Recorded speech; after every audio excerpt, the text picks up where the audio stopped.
One of the major objections to the Bible lies in the issue of slavery. Surprising how often that issue comes up. We find it in comments on videos, we find it in general conversation with critics and with skeptics. So here we're going to look at what the Old Testament says about slavery and bond service. There's a different video about New Testament slavery that's available on this channel as well, and there'll be a link in the comments if you want to go and look at it. So let's begin by looking at the context of biblical slavery. And the thing to remember is that it happened a long time ago. If you think about the time between now and the birth of Jesus, well, we're living a little bit after 2000 AD. Jesus was born somewhere around 4 or 5 BC, so little more than 2,000 years ago. Abraham, the start of the sort of main stories of the Old Testament, in history of the Old Testament, lived about 2,000 years before Jesus. So he's as long before Jesus as Jesus is before us. And it's well worth thinking about that when you try and put into context the things that happen in the Old Testament. So Abraham and his family, they lived in the land of Canaan. They were nomads. And after a while, they went down into Egypt, and there they stayed for about 400 years. So there's 4 centuries in Egypt. And during that time, they become slaves. We don't know exactly at what point they were enslaved, but they would spend a century or more, probably several centuries, as slaves in Egypt, where they were used to build cities. And then they escape from Egypt. There's the event of the Exodus, where they get out into the Sinai desert. They get to Mount Sinai, and there they receive the law of Moses. And the first parts of that given on Moses starts the 10 Commandments, and that's within a year of having left Egypt. So the first people who received the law of Moses had been slaves only a year before and had escaped from slavery. The law has extra bits added to it, and there's a restatement of it in the book of Deuteronomy given just before they entered the promised land. That's 40 years after the Exodus. Everybody who had been 20 years old or older, with a couple of exceptions, had died in that 40-year period. So anyone who was 40 or between the ages of 40 and 60 would have been a child in Egypt as a slave. Anyone younger than that would have had parents who were slaves in Egypt. So we're talking about people who knew what slavery was like, and there they are receiving the law of Moses. Well, the law of Moses regulated life in the desert, but it really looks forward to when they settle in the land of Canaan, which they do, and they're there for some centuries before they go off into exile in Babylon, when they are effectively slaves again. But a remnant returns, and they stay in the land up until after the birth of Jesus, until the Romans expel them from the land in the end of the war of 66 to 74 AD. The main defeat and main expulsions being in 70 AD. So the Old Testament spreads out from shortly after the Exodus up until about 420, 430 BC, when it comes to an end. And the life that's regulated is life, the rules are for living in that period of time. New Testament, of course, is quite a bit later, 500 years after that, that it's written, that is. And that's at the time of the Roman Empire, which is a little bit different. So the Old Testament, the law of Moses written in the Bronze Age, gives over to the Iron Age, but the Iron Age is still going when the Old Testament is the last bit of it is written. The Roman Empire comes into the Middle East a bit before the time of the New Testament, but the people that received the New Testament were living in the Roman Empire. So think about the context for the Old Testament law, which is what we're thinking about. When that law was written, they were still in the Bronze Age. no iron implements, or one or two from meteoric iron, but they'd be very precious. Normally, the metal implements will be made of bronze. The economy, when they finally settle in the land of Canaan, they have an agricultural economy. Each family would work a small holding, they would grow crops, they would keep animals. That's what they would live on. They would use the crops and the animal skins and so on to make clothing. They build themselves houses, but it's a small scale economy. The land couldn't be sold permanently. Your land belonged to your family. You'd leave it to your children, but it wouldn't become sold to somebody else. The land can only be owned by a small family, because every 50 years there's a jubilee and the land goes back to the family that originally owned it. So you couldn't build up a big estate. Someone couldn't get a bit rich and buy the next door property and gradually expand it until they were owning a huge amount of land with the need for lots of agricultural labourers to work it. They're talking about something which is a plot that's worked by a family. And that's the way the economy works. And the last point about it is there's no money, there's no coinage. Coinage isn't invented until the Persian period. It's right up here that the coins are first invented. You've got a barter economy.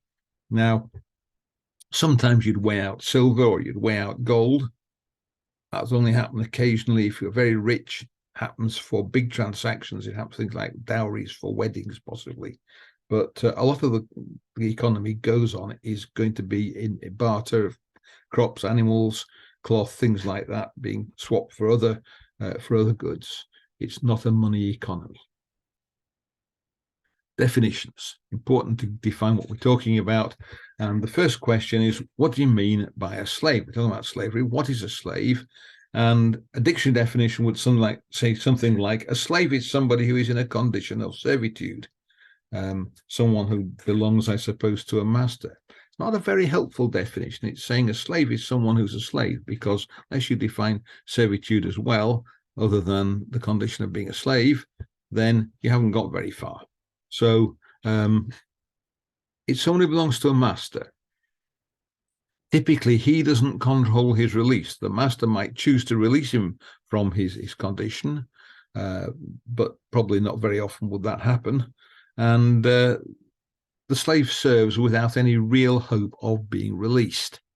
And we're used to the idea of slaves who had no rights at all. So if you were a slave in the United States before the American Civil War, then you had no rights at all. You couldn't complain about your treatment from your master.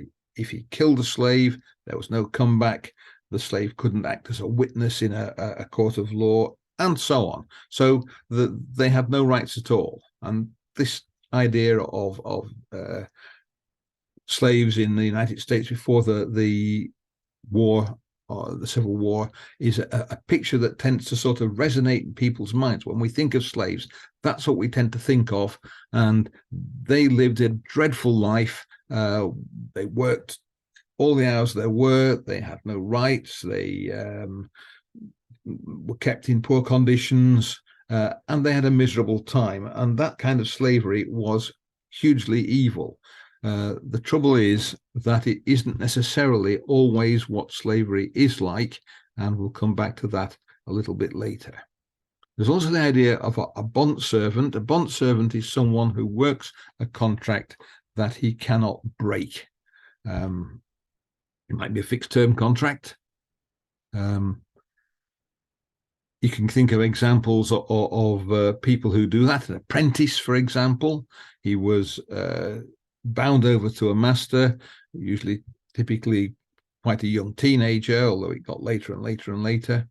And he had to work for that master. He was brought up in the trade. He was trained, but until he was 21, he was working for that master, and the master could do almost anything to him. But he did have rights. It wasn't quite as bad as being a slave. In fact, he wasn't anywhere near as bad as being a slave. One that really isn't bad at all is an association footballer. He is contracted to his team. He could move from one team to another if he is sold. And there's a transfer fee. Again, people complain. They say, well, the contract that's sold, not the player. Well, the player goes with the contract. That's just a sophistry to try and get around it. So there are people who are bondage servants for various reasons. And there you go. There's a sort of subset. Slaves are a subset of bonded laborers. They're a particularly unfortunate set of them. Slavery is not a good thing, but they are a subset of bond servants. In the Old Testament, there is no distinction between the two. The same word, ebed, covers both a slave and a bond servant. That's a male one, or one way you don't know the gender. It's amma if it's a female servant. So slavery is a bad thing. Keeping slaves is not a good thing to do at all. It's wrong. But the question is, what makes slavery wrong? And if you ask sort of postmodern critics and so on, the people who get very upset about slavery, then they would say, well, slavery is wrong because it's wrong. You're saying slavery is an evil. It is, but they haven't said why. And that is the standard reaction you get. That's what postmodern people talk about. But it's an extremely shallow definition. It doesn't say why one should consider slavery to be an evil thing. Better reason for saying that is because slavery impacts the well-being of the slave. It's cruel to the slave. They are working dreadful hours. They are unable to choose what to do. They're unable to go to another master. That's what makes slavery so bad. But supposing you change that, supposing you get rid of these evil effects, is slavery as evil in that case? Would you need to abolish slavery, which was actually good for the bond servant in terms of his conditions? Interesting question. You have to think about it. Another point, sometimes the law of Moses has to regulate things that are definitely not good things. And we've got an example here with the law of divorce. Someone's asking Jesus about it, and Jesus says, no, you shouldn't. Divorce is a bad thing. That's something that goes back into the Old Testament. Malachi says the Lord hates divorce. But there's a law in Deuteronomy as to how to manage a divorce. So why is it there? Well, it's there because what's going on is that the law is saying, don't divorce people, but if you must divorce someone, this is how you do it. It's regulating something which is very much considered to be a bad thing. So that's a comment on divorce law, but you could apply that to other issues where you're saying, well, what you're doing is a bad thing, but you could have the same, you're going to do it. So what you can do is, if you're going to do it like this. And that suggests that the law of slavery is something like that. Now, I hope I've been clear there. I hope we've set the framework well. Let me know if you think I haven't. Put it in the comments, and I'll see what I can do about answering the problems. So let's look at some individual features of the law of Moses. The first thing is that in the law of Moses, a slave had rights, or a bondservant had rights. And the first one is that he wasn't considered to be below his master. For most people, for most kind of slaves, there's this huge distinction between the master and the slave. But the point of the Old Testament makes over and over again, 16 times in the law of Moses, a couple more times outside the law, is remember that you were slaves in the land of Egypt. You mustn't forget that you were slaves in the land of Egypt, and you're only a step away from the slave that you own. So it's something that makes them very sensitive to the issues of slavery. They hadn't forget it. The law said you mustn't forget it, and they were permanently reminded if they ever read the law. Second point is that there is a duty to look after other people. The law required them to do that. Jesus quotes it, you shall love your neighbor as yourself, and then the example is your neighbor is anyone you come across. And the law of Moses, further on down the same chapter, explicitly includes foreigners.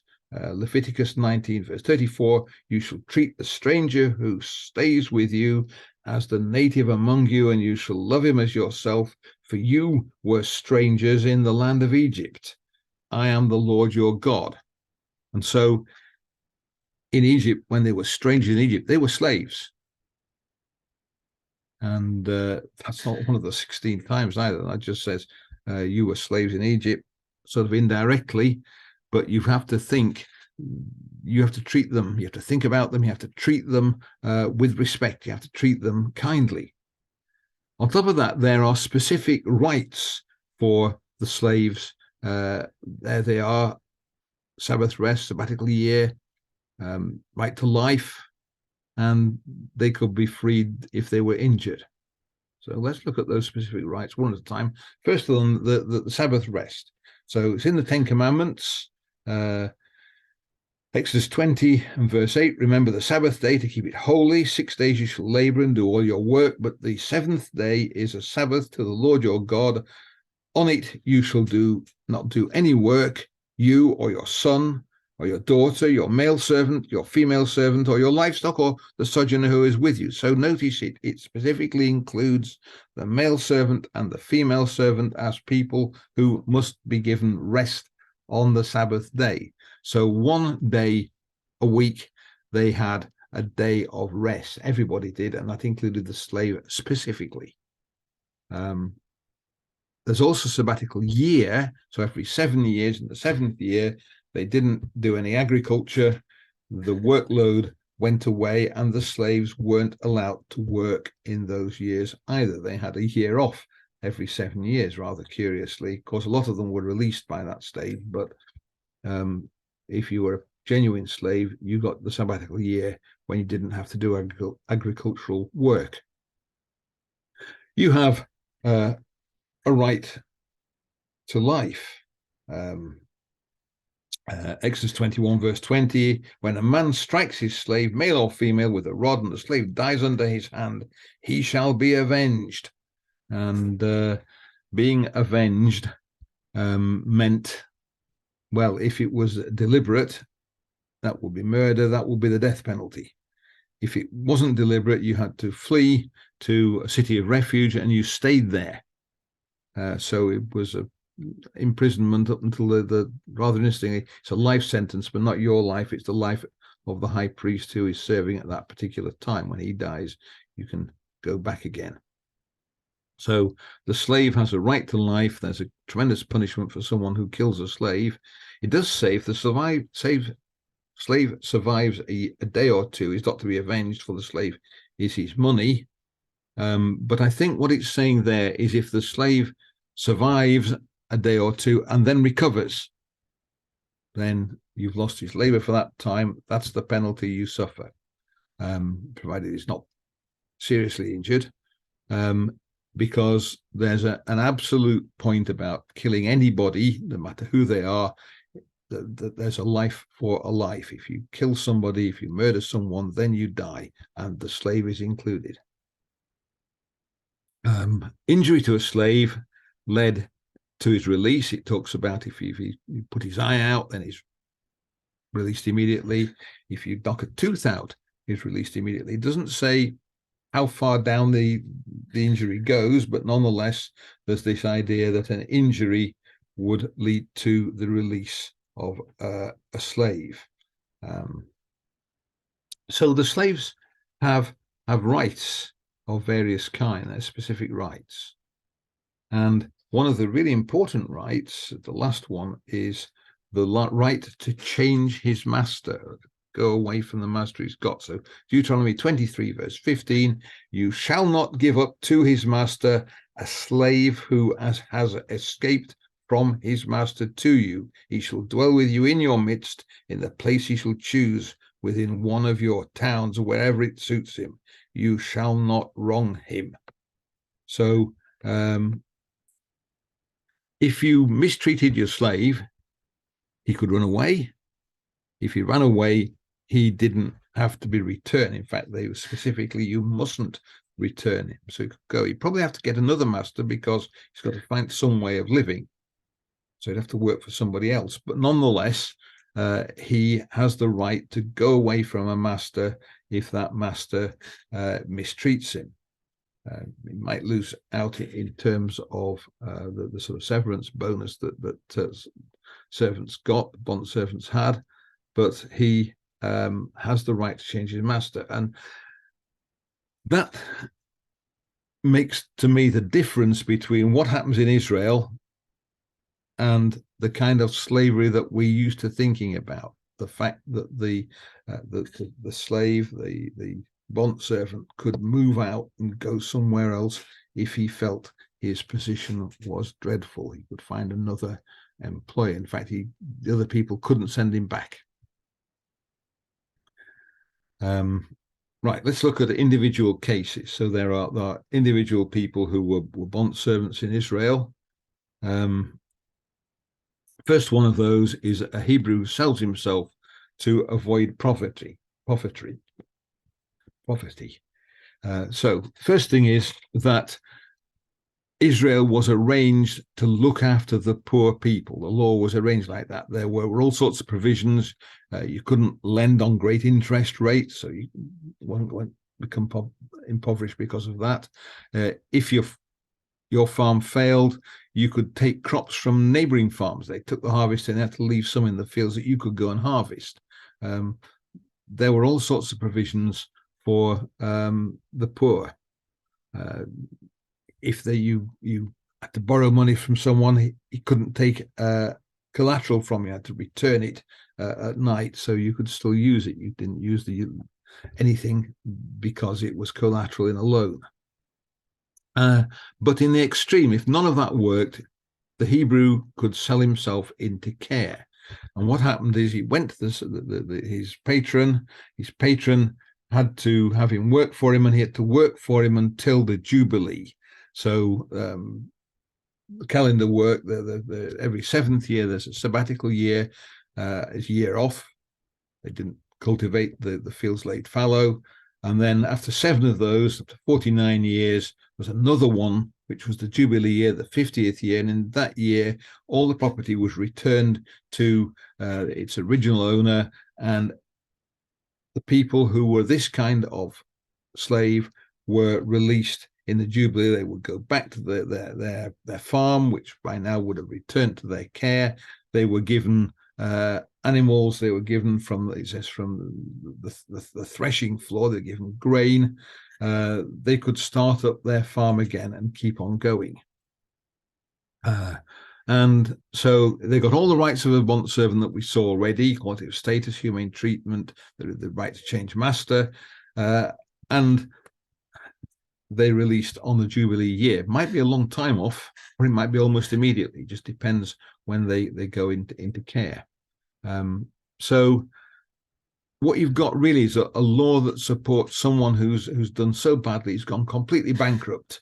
It's not a law to make someone in a slave in the way that we think of slavery.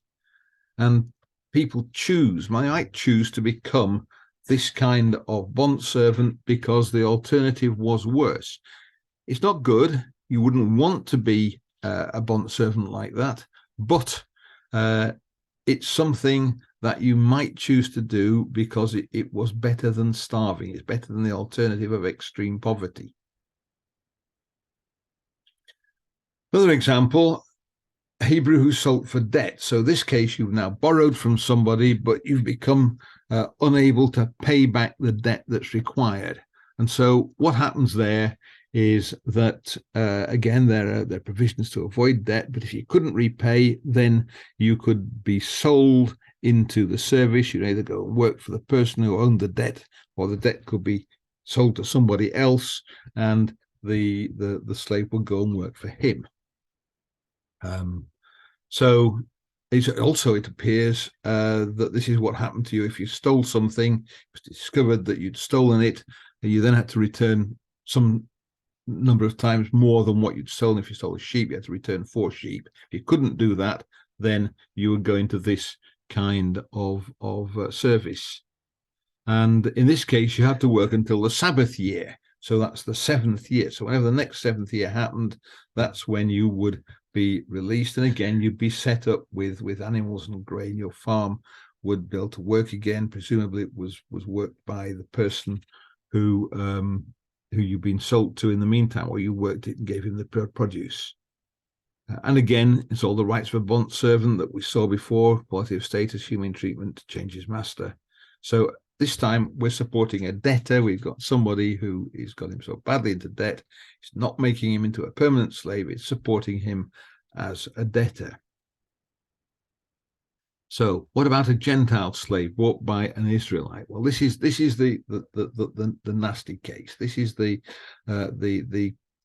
bad case, the one which is most like modern slavery. But it's not quite the same as modern slavery. So the first thing is, well, you couldn't have a slave market in the usual sense. You could go abroad and get a slave from among the nations that are around you, or you could buy from a stranger who was living with you. So someone who is settled with you. So we're not talking about traffickers turning up with a caravan, a load of slaves, selling them off, and then disappearing off somewhere, buying some more, perhaps disappearing off somewhere else to carry on trading. You're talking about buying from someone who is permanently there, which does rather put a problem for the seller of slaves. He's got to be living there, and he's selling someone who he already owns as a slave. Notice that it says it from the nations around about you, or the strangers that sojourn with you, only the foreigners. It's only a Gentile that can sell a slave. So if you buy a slave, you can't sell him. So you can't be a slave trader. You buy a slave who's going to help you work your farm, but you can't then sell him on. If only a Gentile can sell a slave, you, a Hebrew, keeps the law, can't sell a slave. And the person you buy is already a slave. So you've got someone, I think, slaving somebody, you're taking a slave of a Gentile, or you're taking a Gentile who's already a slave, and you're taking him on into your employ, or whatever you want to call it. Becomes part of your household. It's very much emphasizes this idea: someone who's been born in your land. He's talking about a Gentile who doesn't have any land of his own. He's bought in your land, but it's not someone who has been trafficked, which is one of the big problems of slavery. Now, the difference is he doesn't get released. He carries on, and his status is inherited, becomes a possession forever. Word means without limit, basically. And it's considered, it's acknowledged, this is worse than the condition of a Hebrew bondservant. But nonetheless, the slave has some rights. Remember, the law of Moses is very, very consistent in saying there's one law for the stranger and one law for the Hebrew. So the Hebrew, the Israelite, and the foreigner both have to keep the same law, unless there's a specific difference in the way that it's put. So the Gentile who's sold as a slave, first of all, you can only buy him from a Gentile. He's there for life, can be inherited, but his rights are the rights of the same as a Hebrew slave, apart from the year of release. There's no point in having him released at the Jubilee. He hasn't got any land to go to. But he has many of the rights of a Hebrew bondservant. Remember, there's a law that specifically says that in Leviticus 19. and he has equality of status. He has the right to humane treatment. He has the right to change his master, but he doesn't have the right to be released on a specific year. So he's better off than he was before when he was the slave of a Gentile. Didn't have these rights. Remember, the Gentile doesn't keep the law, but nevertheless, it's not the good thing to be. And I think this is a case where they are regulating something that is going to happen. It certainly makes it quite awkward for the master to be really oppressive to the slave. He can always go somewhere else if he does get oppressed. He's going to be in a position that some Israelites might actually choose as a welfare option. Think of that. Think about this sort of picture of the status of a slave. Here's an example from the Old Testament. So we've got someone called Sheshan, whose genealogy is sufficiently important for him to be included in Chronicles. He's a principal family in Israel, a member of a principal family in Israel, but he's got no sons. He's got daughters. But he's got an Egyptian slave, a foreigner, as a slave. And Sheshan gives his daughter in marriage to his slave. And that continues the line. So he's allowing, one of the principal families of Judah is allowing his daughter to marry one of his foreign slaves. And that continues the family line. Now, imagine that, for example, in the American South before the Civil War, the master of the plantation hasn't got any sons, but he's got a daughter, so he wants the inheritance to carry on through his daughter, so he marries her off to one of his slaves. You can't imagine it happening. It wouldn't happen. It just shows how the status of the slave is so much higher than we're used to thinking of. Okay, there are one or two other issues you get. There's the female war captive. You can't rape her. If you're a Hebrew, you couldn't rape them. You couldn't enslave them.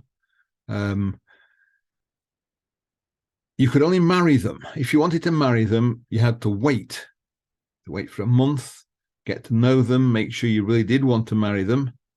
And when you did marry them, then they had to be treated exactly as though any other wife or Hebrew wife you'd married instead. They had exactly the rights of a wife. So it's not really, well, that slavery didn't really happen to prisoners of war. What happened to them is that they were made to pay tribute. The whole city would pay tribute to the conqueror rather than the individuals being taken away and enslaved. The Assyrians took them away, and the Babylonians took them away, but the Hebrews didn't. They would just conquer the city, and that would then pay taxes, basically. Another one that's interesting, I put it down, a wife with a dowry, but the law in Exodus 21 is quite curious about this. It describes her with the word that normally means a female slave, and you could sell your daughter, and she goes to another family, and what happens there is that she works there for a little while, and then she's married to someone in that family, either the person who set it up in the first place, or it says, or one of his sons, possibly grandsons as well might be included. Often the word just means descendants. And what happens then is she then has all the rights of a wife. They can get divorced, but he can't sell her off as a slave. He can't send her abroad. The various things he can't do to her. He can't treat her as less than another wife if he gets another wife. He must carry on with her rights as a wife in every possible way. So if she does go away, if he doesn't like it, she gets the dowry. She takes it away with her. So she doesn't have any fewer rights than an ordinary wife. And I suspect that this becomes the normal way in which engagements happen. She's a sort of engagement with dowry. It's a fairly binding contract, and she's going to get married sooner or later, and there's a dowry settled as part of that. Now, trafficking for prostitution, that's quite a common reason for slavery or for trafficking. Well, that one is forbidden on pain of death. If you sell your daughter into prostitution, then you die. If you kidnap someone for prostitution, you die. Something you'd only do once, then you'd be killed. And if the daughter decides to do it herself, she dies. So prostitution definitely is not a kind of slavery that is going to prosper. And the last one is kidnap and trafficking. So if we go back to Exodus 21 again, verse 16, it says, whoever steals a man and sells him, and anyone found in possession of him shall be put to death. So one of the main ways of making someone a slave is to kidnap him, go and seize him and kidnap him. That couldn't happen. And if you kidnapped someone, you're going to die. And if you bought someone who was kidnapped, you were going to die. So that's absolutely forbidden on pain of death. So let's summarize what we've seen from the Old Testament. First of all, there are lots of different categories of bondservant in the Old Testament, and they each have slightly different laws. There we go. There's a list of different kinds of slave that you could have, or bondservant you could have under Jewish law, under the law of Moses.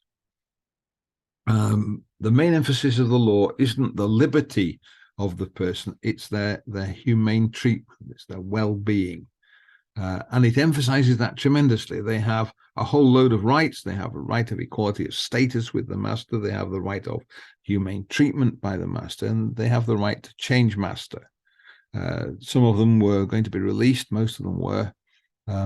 But foreign slaves were there in perpetuity, effectively.